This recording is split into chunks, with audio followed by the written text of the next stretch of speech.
Nagkalat sa kalsada mga kargang hopya ng nadisgrasyang truck sa Quezon.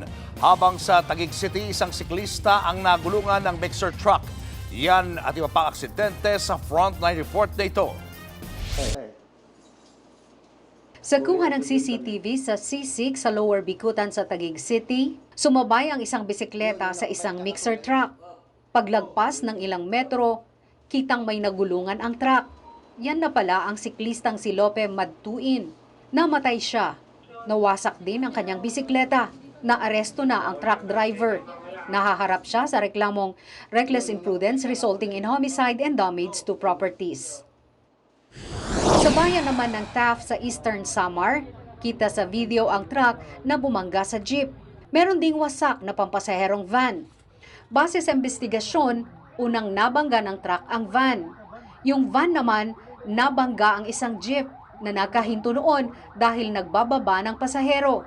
Isa pang sasakyan ang nadamay sa karambola. Sugatan ang isang pasahero ng jeep. Nadaan naman sa areglo ang aksidente. Sasagutin daw ng may-ari ng truck ang gastos sa mga nasira. Wasak naman ang cargo delivery truck na yan sa Provincial Road sa Unisan, Quezon. Nasalpok ito ng isa pang truck dahil sa madulas at basang kalsada. Sugatan ang dalawang driver na kasalukuyang nagpapagaling sa ospital. Parehong bukas na makipag-areglo ang magkabilang kampo. Sa Quezon pa rin, nagkalat sa kalsada ang kahon-kahong hopya na karga ng tumagilid na utility van. Napisat na nga sa kalsada ang ilang hopya. Base sa investigasyon, nag-overtake umano sa van ang isang jeep kaya sila nadisgrasya. Wasak ang harapang bahagi ng jeep.